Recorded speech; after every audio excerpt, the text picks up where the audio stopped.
You know, as you can see, I'm wearing one of my works in crochet again today. Sorry for the noise outside. I live in a very noisy neighborhood, as I said you before. I want to talk about something very important today about the kingdom spouse. If you haven't found your kingdom spouse yet, like me, um, you have to pray about it because it's something very, very important. Because your kingdom spouse is the one who will share your life, um, that will share the rest of your life. So it's not something you can take lightly. I don't know if I'm correct saying that.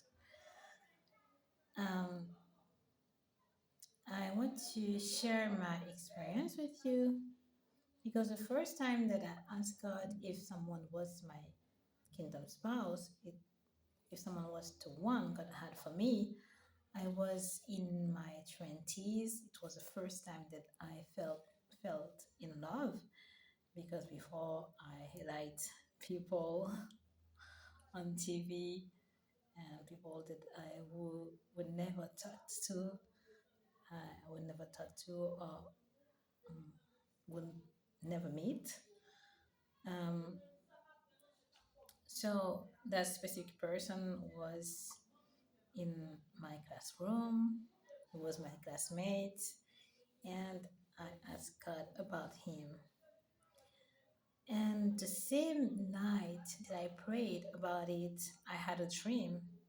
And in that dream, that young man was going to his house with another girl, another classmate, and later that classmate became his wife.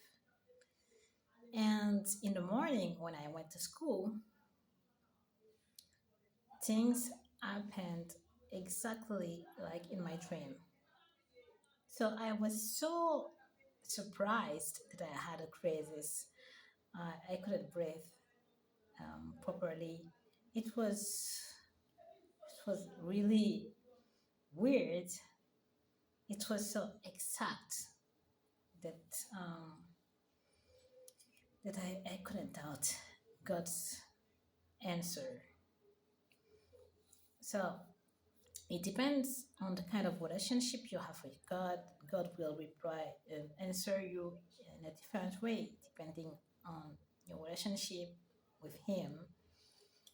It can be through the Bible. You can open the Bible at the same passage each time, uh, several times.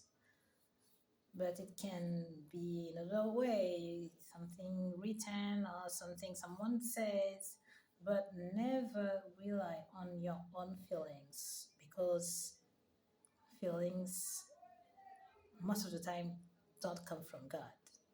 Your certainty can can be something inside you or dictated by the devil.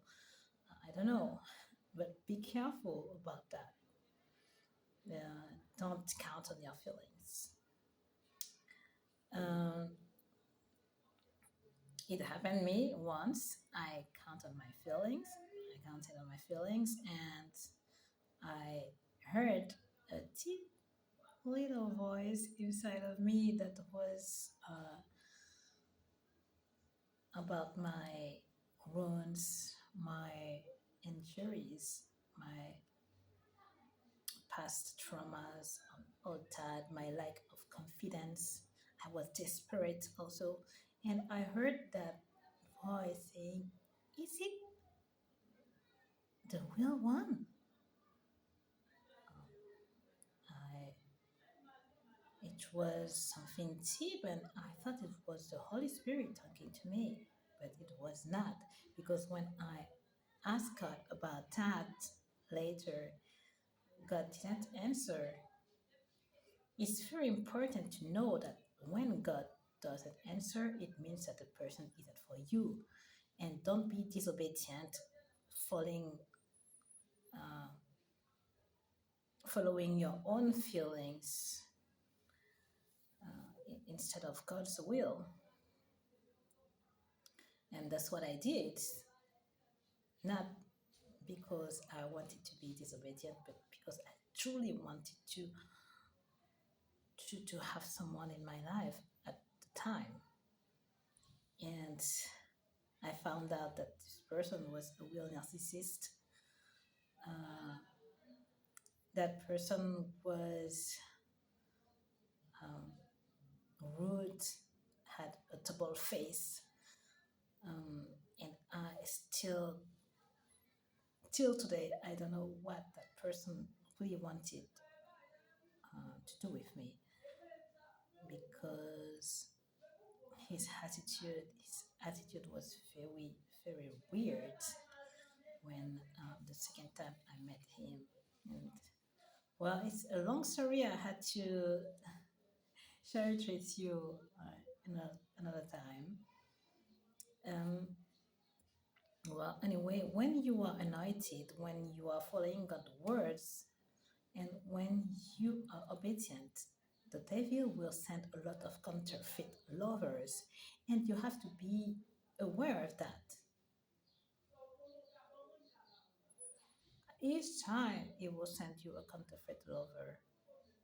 I don't know if those people know each other, or if they are randomly called by the devil to pop up in your life, but it's what happens.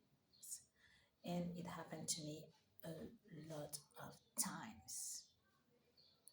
Now that I know, that I'm aware of that there are counterfeit lovers, that will never happen to me anymore by God's grace. And that's why I'm very careful about people who come to me. And I know that when that really specific person God sends me will come into my life, I will know it. God will confirm it, and I won't go anywhere with anyone God hasn't confirmed before. So that's the advice I want to give you. Pray, fast, and ask God for discernment, because around me, people, Christians, married wrong person because of their feelings. And now I think that their um, kingdom spouse is waiting somewhere, and I really don't know what God will do for them. But when your marriage is a real disaster, it means that that person isn't your kingdom spouse. It's so clear, because your kingdom spouse will bring you peace, not chaos. Well, that's all for now, and I hope that I will talk to you more about that specific topic. Um, so I say you bye for now, and be blessed.